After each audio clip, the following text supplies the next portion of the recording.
Bonjour, bonjour et bienvenue. Je m'appelle Lise Touin et je suis très contente de vous recevoir à une autre capsule santé de notre série. On parle santé avec le docteur Desautels et ses invités. Aujourd'hui, on a de la bien belle visite, n'est-ce pas, docteur Desautels? Et puis, on a un bien beau thème. Moi, je l'aime en tout cas. Un thème qui pourrait se dire comme ça, être heureux, c'est bon pour la santé. Vous êtes d'accord? Hein? Ah bien, tout à fait.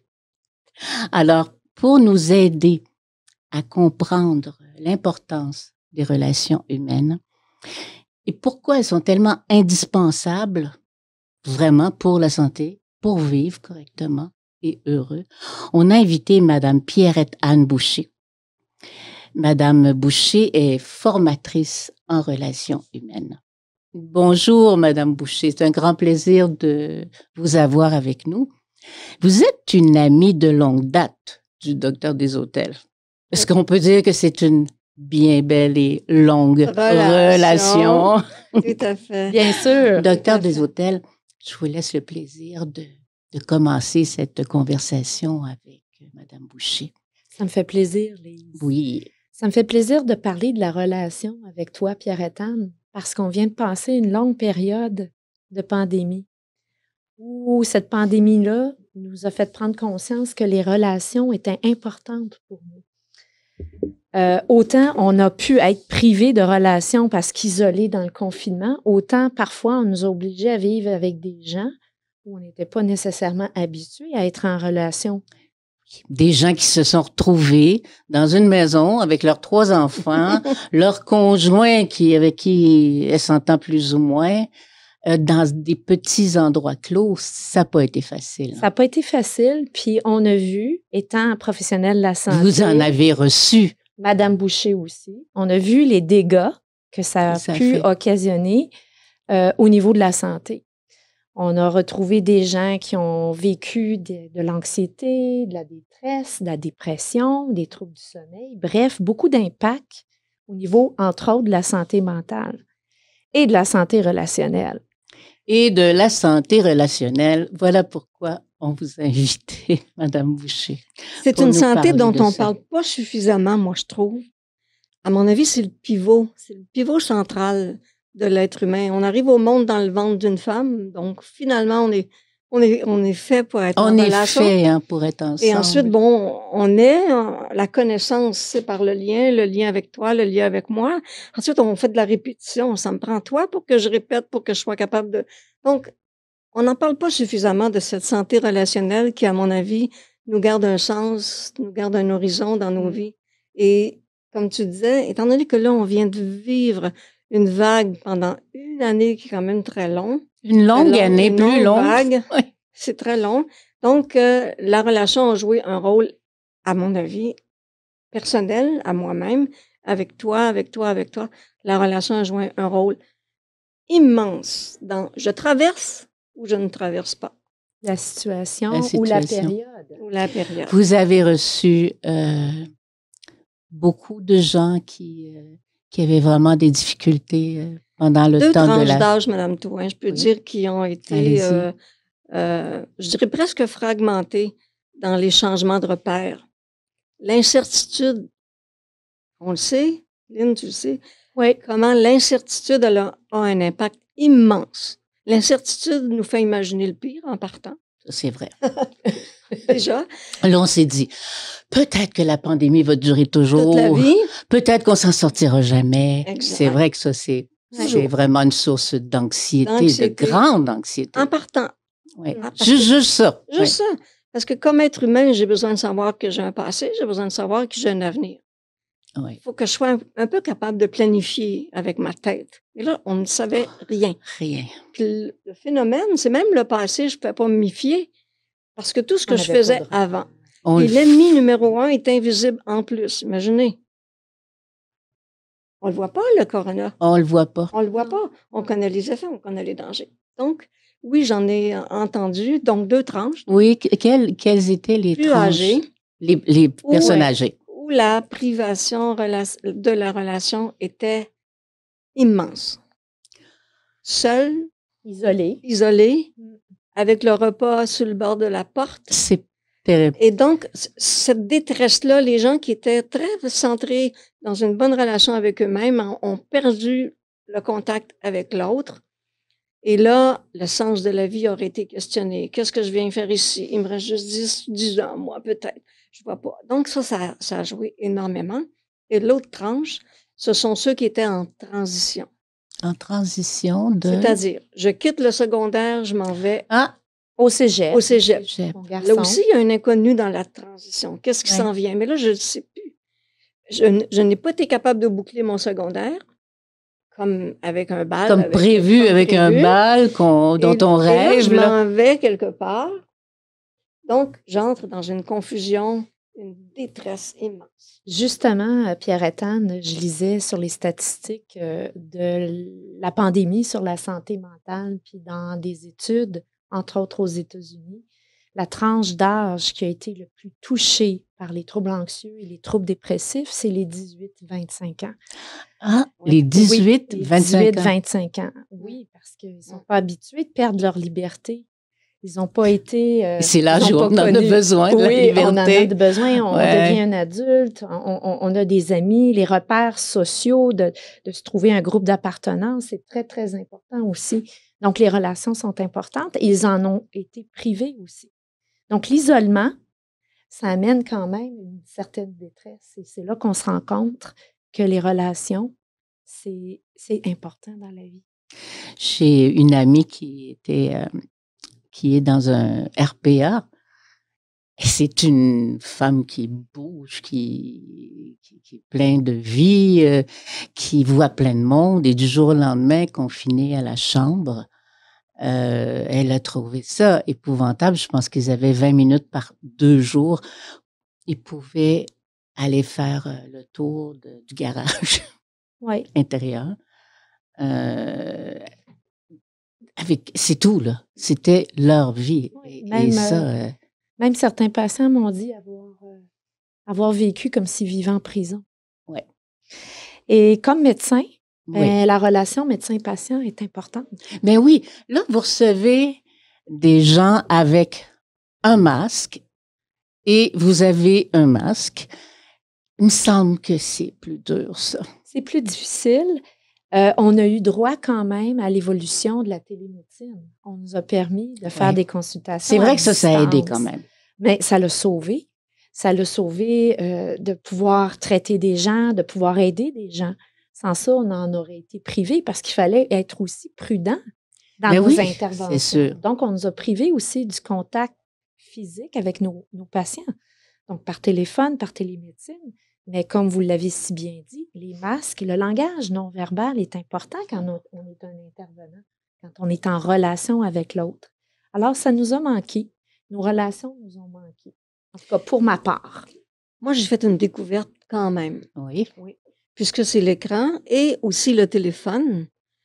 Au début, c'est inconfortable, autant pour nous que pour la personne qui nous consulte, mais s'aiguise un peu notre oreille. Oui. Les questions deviennent différentes. Absolument. Parce que le ton de voix, la petite nuance, en tout cas, moi, je trouve qu'on la capte de plus en plus.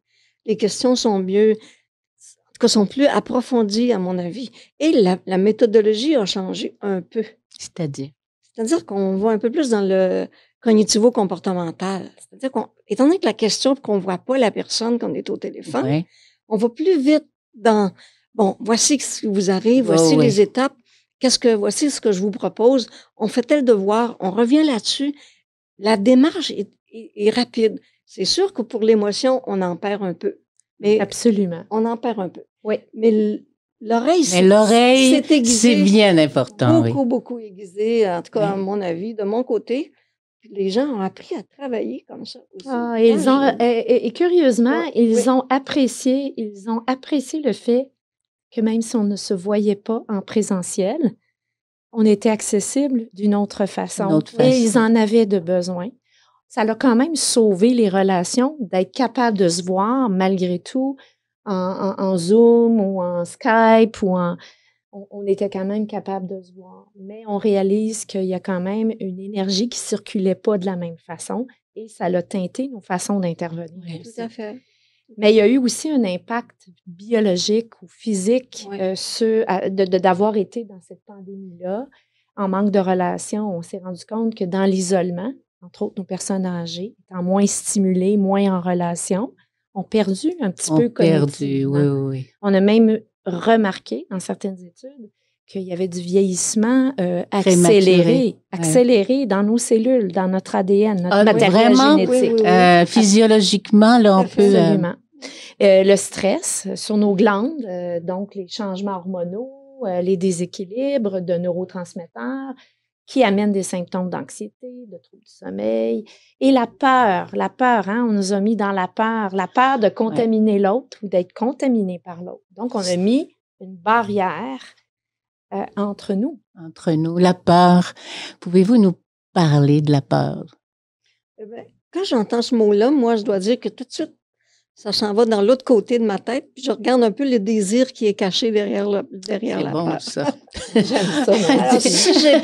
Alors, on regarde le désir caché derrière la peur. Donc, si j'ai peur de te contaminer, c'est que dans le fond, je porte au cœur un désir, le désir de prendre soin de toi, le désir de la relation. Absolument. De mon rôle à moi. Donc, il y a une conscientisation qui s'installe derrière cette peur-là. C'est sûr que si je fixe la peur et que j'essaie soit de la chasser ou que j'essaie de dire « Ah, mon Dieu Seigneur, là, j'ai peur, je vais l'amplifier puis je la nourris. » Mettons que c'est quand même pas une bonne recette. Sauf que derrière la peur, ça n'a pas été si mauvais.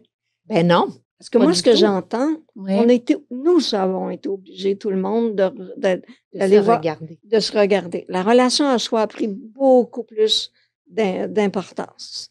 Qui je suis? Où est-ce que je m'en vais? À quoi ça sert? Où j'en suis ce matin dans ma vie, le lien que j'ai avec mon époux, les frontières que j'ai avec mes enfants. Les éléments frontières ont été nommés. On sait très bien que les chicanes partent toujours par des viols de frontières. Ça, c'est la meilleure façon de partir une chicane. Des viols de frontières, oui. Ça, c'est sûr. Mais ça a été pointu, les frontières. Tout à l'heure, vous parliez d'enfants avec la famille, oui. Chaque frontière était mince, et il a fallu gérer les négocier le temps d'un et de l'autre. Absolument. Mais pour être capable de respecter ta frontière, il faut quand même j'ai un niveau de conscience. Absolument. Un niveau de décision. Absolument. Donc, toute la capacité de décision s'est améliorée. Puis, je constate qu'il y a toujours 3 pivots qui ont été améliorés, moi, je trouve. Oui, puis j'aimerais que tu nous les nommes. Les gens ont commencé à ressortir de leur sac à dos les valeurs fondamentales. C'est vrai. Hein? Qu'est-ce qui est important? La tendresse que j'ai, la confiance que je te donne, l'espoir que j'ai dans la vie, la fidélité, être fidèle à ses... Et on a commencé à rebâtir le côté, l'humain, la santé. Ma santé, la tienne, celle de mes enfants. Les tout-petits, là, qui ont 11 ans. Moi, je les appelle encore les tout-petits parce qu'à l'âge qu'on a, on les trouve petits à 11 ans. Qui pleurent au téléphone parce qu'ils ont peur que leurs parents meurent à cause de la COVID. Donc, c'est des drames. Mais en même temps, la valeur relationnelle a pris son ampleur. Parce que là, enfin, c'est pas la télévision. Puis moi, je m'amusais à poser la question. Bon, mais si tu avais à choisir entre la télévision, ton iPhone, puis tes parents, là, tu saurais quoi prendre maintenant. Là, maintenant, tu as vu, là, tu viens de comprendre que les objets ont changé, ils sont plus en bas de la liste, que tes parents sont importants. Je suis contente que tu aies un peu cette conscience-là. Je ne suis pas consciente que ça te fasse de la peine, mais au moins, tu es en train de dire que tu as un bon niveau de conscience. Absolument. Ça, c'est les valeurs ont recommencé à surgir dans nos priorités. Et l'autre chose, les convictions. Les convictions? Oui. C'est-à-dire? Expliquez-nous. Je suis convaincue que ma santé, là, maintenant, c'est plus important que je pensais. Avant, c'était pas grave. Je casse un morceau, je m'en vais voir mon docteur et il m'arrange. Mais là... La magie s'opérait partout. Là, la magie s'opère moins. Alors, des convictions sur ma santé, des convictions que c'est important. La conviction qu'une relation, il y a un contenu entre les deux. Là. Il y a un contenu pour moi-même. Mon rayonnement est nécessaire. Si je ne rayonne pas, j'ai beau parler relation, hein, ça vaut pas grand-chose.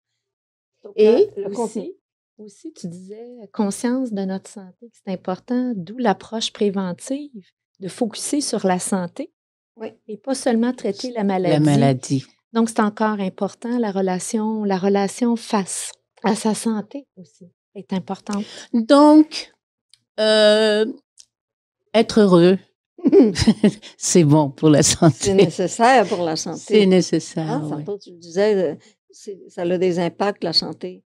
Oui. Beaucoup. Alors, si directement sur le physique. J'ai une petite question, docteur Boucher, avant qu'on termine. Pourquoi vous avez choisi cette profession de thérapeute de relations humaines, pour les relations humaines? Pourquoi vous avez choisi ça? Ça, c'est une grosse question, là. Hein? Ouais. Vous êtes sûr que je peux répondre à ça? Bien sûr. On vous écoute. On a tous une histoire, hein? On a toute une histoire. On a tous une histoire derrière nos choix. Et je vous donne juste un exemple de vérité. Sur mon frigo, à un moment donné dans ma vie, j'ai écrit, tu ris là, hein? Je dois me guérir d'être né écorché. Ça vous donne une idée? Oui. OK.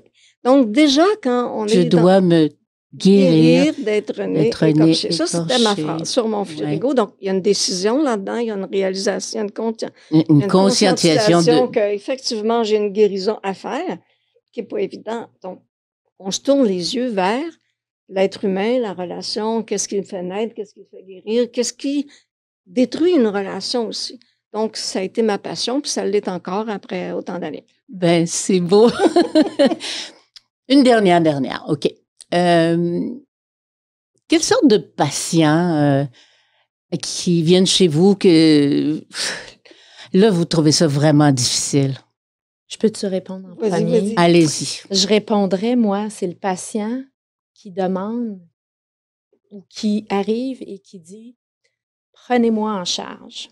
Il fait un miracle. Il fait un miracle. C'est le patient qui pense que c'est moi qui va le guérir, alors que le patient doit être en relation avec lui-même pour aller mieux. Alors, à la question « Qui guérit ?», on dit « C'est soi-même ». C'est soi-même qui avons le pouvoir de décider et d'être bien avec soi. Et à ce moment-là, on s'entoure de belles et de joyeuses relations. Merci beaucoup, Madame Boucher, d'être venue nous voir dans nos capsules santé pour nous parler des relations humaines qui sont si importantes. Merci vraiment. Et docteur Desautels, est-ce que vous auriez un petit mot pour la fin? Oui, tout simplement de dire merci à la COVID pour nous avoir fait prendre conscience que les relations dans nos vies sont importantes et pour nous et pour notre santé. Merci, docteur. Je vais ajouter une toute petite chose, c'est que pour visionner les autres émissions et pour ne rien manquer de ce qui s'en vient, n'hésitez pas à vous abonner à notre chaîne YouTube. Vous pourrez nous retrouver plein de sujets. Puis nous, on est contents de vous avoir avec nous. On vous embrasse. Au revoir.